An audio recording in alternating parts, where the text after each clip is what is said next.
Hello, friends. This is Dave Hurwitz, executive editor at ClassicsToday.com, here with the fourth in our series of fabulous concert programs, where the challenge in this first batch is to present the 6 symphonies of Carl Nielsen in a way which would be enlightening and appetizing for an audience which doesn't know them terribly well, and for whom they may not be the biggest draw.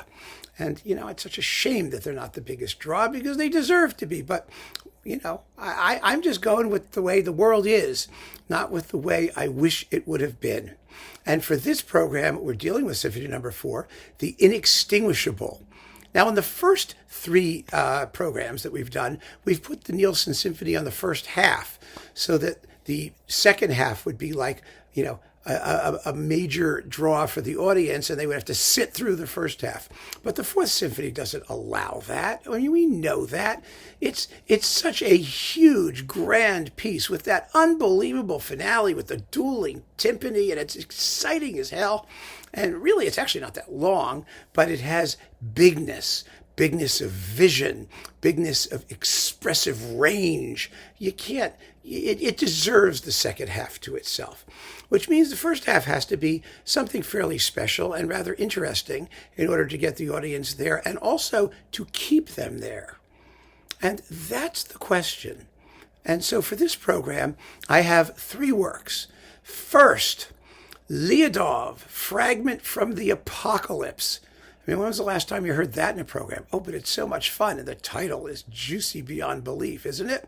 And it sounds like a fragment from the Apocalypse. It's a big, rich, decadent, crazy, tiny, like 8-minute-long tone poem that ends with an enormous tam-tam crash and a big timpani diminuendo. Oh, it's fabulous. Second, and the piece that brings the second half to a close, the Berg Violin Concerto. Now, I really thought that this would be a wonderful first half because you've got the Fragment from the Apocalypse, which is one version of like Catastrophe, and the Berg Violin Concerto, which is a concerto catastrophe. I mean, it's a concerto about the suffering and death of Manon Gropius, and it ends, with an incredibly poetic coda, an incredibly moving, intensely moving adagio, but it's about death, about the end of life.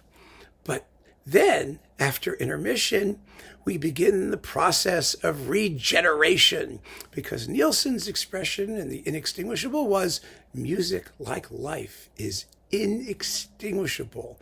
And so here we have a symphony full of that similar struggle that we hear in the Berg, although of course it's expressed in a much more tonal idiom, but it's still pretty tough. You've got this enormous struggle, and then this gentle, beautiful woodwind intermezzo with clarinets. Yum bum ya, ya da da da da dum bum ya, bum bum ya. It's lovely, and it bears such a striking resemblance to the clarinet chorale that comes in after the big second movement climax in the Berg. Audiences might just, key into that. You never know. Then you have an incredibly passionate slow movement that begins with a really thrilling violin recitative. It's amazing. And then gradually it dissolves into a series of trills, and you have a huge build up to that epic finale with the timpani duel, where the forces of negation attempt to crush the orchestra and stop its progress. But no, it triumphs and comes up with this enormous apotheosis of the glorious cadence theme from the first movement. Well, it's actually the second subject of the first movement too. They're the same thing basically. Da da da da dum, ya da da da da da, ya da da da da da da da. Oh gosh, it's amazing. So it's glorious, and it ends in a blaze of triumph. And I think it's the perfect complement to the intensity and somewhat negative emotion of the first half of the program. My idea here, and who knows whether it would work, it depends on who writes the program notes, and maybe the conductor would be kind enough to do a little chat before the concert and say to the audience, okay, here we have the cessation of life in the most moving and expressive terms, particularly in the Berg Concerto, played by our hotshot soloist, who is the reason everyone's going to show up in the first place.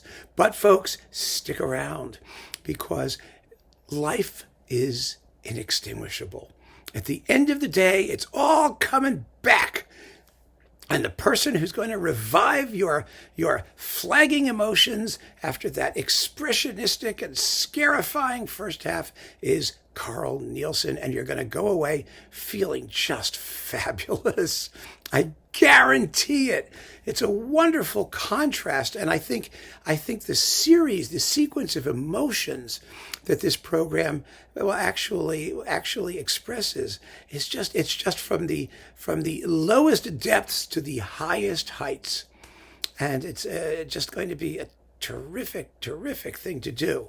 Now, obviously, the Berg is not popular in the traditional sense, but every major violinist does it, and usually does it rather well. And I think the name itself would be a draw. But then you've got this I think, an amazing program. I mean, I've listened to all of these programs, all these ones that I'm talking about. I have heard. I've tried them in real time. And believe you me, first of all, the Lyadov is just so much fun. I mean, it's so intriguing because people won't know it, and it's just this little gem of color and drama, and then the Berg is one of the great expressionist masterpieces, period. And even people who tend not to like atonal music really like it. And then the Nielsen is just going to send them home with a spring in their step and a real feeling of contentment and exaltation of having gone through it and emerged triumphant. And that's a gift. I think this is really a gift. The work is a gift, and this program is a gift. So keep on listening, friends. Thanks so much for joining me. Take care.